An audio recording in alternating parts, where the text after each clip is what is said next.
Imagine ruling an empire so powerful you could change history with a single word, and that word was no more soup.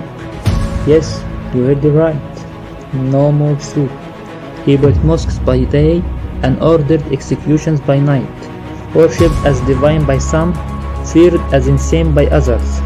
This is the story of Al-Hakim bi-Amr, the Caliph who banned Egypt's favorite dish and vanished under the moonlight.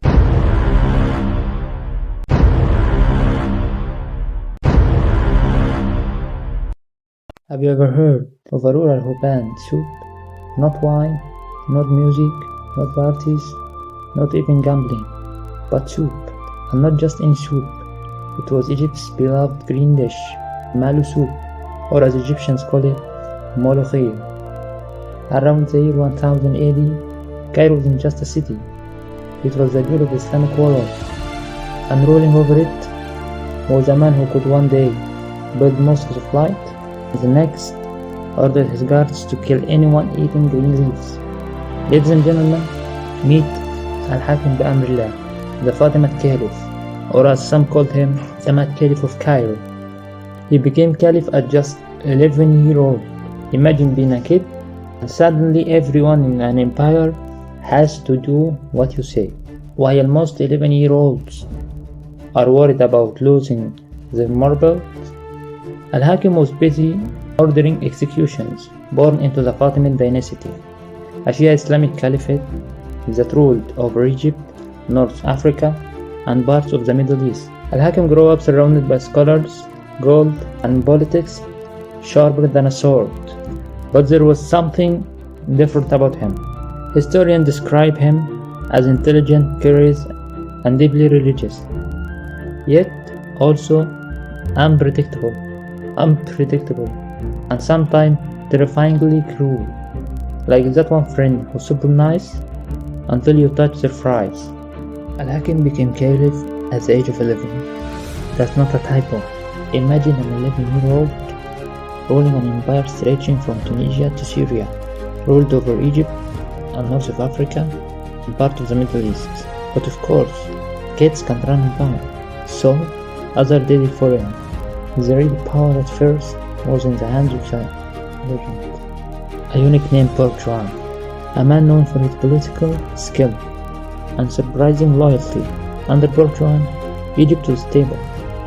The streets of Cairo were safe, scholars were paid, and the empire prospered.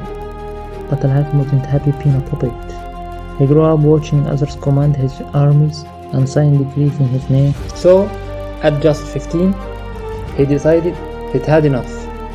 He had Juan assassinated and took full control of himself.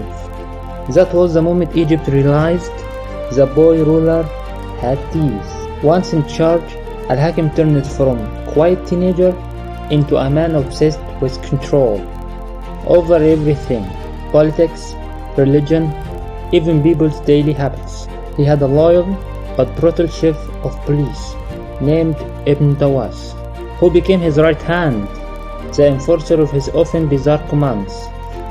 If Al-Hakim said no grapes, Ibn Dawas made sure every grapevine in Cairo was cut.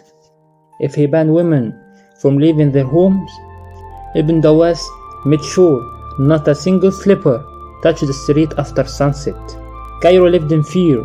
People whispered his name only indoors, and even then, quietly. Then came the decrees that would make him a legend. Al-Hakim officially banned molokhia, Egypt's national dish, declaring it forbidden by law. Now, to understand how shocking this was, imagine if an American president banned pizza or burger, or a British king outlawed tea. That's how Egyptians felt when their favorite green soup suddenly became illegal. So, why did he ban it? Well, popular stories say he just woke up one day and said, "This soup offends me." But the truth, as historians discovered later, is a bit deeper and stranger. It sounds ridiculous, and it was, But this wasn't random madness. There was a reason, hidden in theology and politics. You see, Mulukhiyah was said to be a favorite of Muawiyah ibn Abi Sufyan, the first Umayyad Caliph. The Fatimids, who ruled Egypt at that time, were Shia Muslims, and Muawiyah was seen as a symbol of the Sunni Caliphate that had opposed Al-Imam Ali, the Prophet's, peace be upon him, cousin, and the most scared figure in Shia belief. So, banning Mulukhiyah wasn't about soup, it was about ideology. It was Al-Hakim's way of saying the Umayyad Caliph are gone, their traditions, even their food, have no place here. Of course, for ordinary Egyptian, all they saw was the ruler outlawing them. It is important to understand that the Sunni community never opposed Imam Ali or any of the Prophet's companions, peace be upon him. Sunni Islam represents the moderate and authentic path of Islam, emphasizing balance, adherence to the Quran and Sunnah, and community among Muslims. Throughout history, the Shia interpretation diverged in certain doctrines, leading to distinct practices and beliefs. However, Egypt eventually returned to Sunni orthodoxy under Salah ad-Din al-Ayyubi, Saladin, who restored the Sunni framework, reinforced justice and stability, and established Al-Azhar as a center of the Sunni learning. This period marked the consolidation of mainstream Sunni Islam in Egypt, emphasizing the correct understanding of Islamic teaching and governance according to the authentic prophetic tradition. As years went by, his rules became even stranger. He ordered all dogs in Cairo to be killed because their barking annoyed him. He banned shoemaker from making women's shoes so women couldn't go out. He forbade eating certain fruits, drinking certain drinks, even selling fish on specific days. He also built a mosque, the Mosque of Al-Hakim, and declared himself the only true representative of God on earth. And that's not correct at all. In my opinion, it was just a claiming or a madness. Then, in a bizarre twist, he turned against Ibn Dawas, his most loyal officer. One day, Al-Hakim accused him of corruption and ordered him executed. Some say this was the moment people began to think he had truly lost his mind. By now, the streets of Cairo were quiet.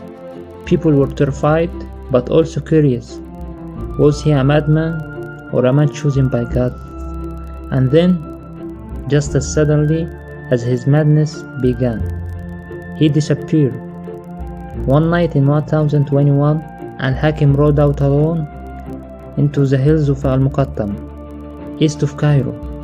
His guards waited, but he never returned. All that was found were his clothes, soaked in blood. His sister, Sitt al-Mulk, quickly took control and restored order, claiming her brother had been murdered. Others whispered something stranger, that Al-Hakim had not died at all, that he had vanished into light, ascending as a divine being. His followers would later form a new sect, the Druze, who still revere him to this day as a spiritual figure. Today, historians still debate who Al-Hakim really was: a tyrant, a reformer, a madman touched by genius. Whatever he was, one thing certain: Egypt never forget him. And every time someone sits down to eat a hot bowl of mulukhiyah, they're defying the man who once said it was forbidden. So, if you ever visit Cairo and taste that green soup, remember, you're eating history. And somewhere, 1,000 years later, Al-Hakim is probably still frowning, never underestimated a ruler or a recipe. Egyptians still eat molokhia proudly. They laugh when they hear about the mad caliph who once tried to take it from them. And maybe, just maybe, there is a lesson here. Even if you rule the world, never mess with people's food. Long live the soup, and may history never run out the flavor. That's it. Love you guys. Salam.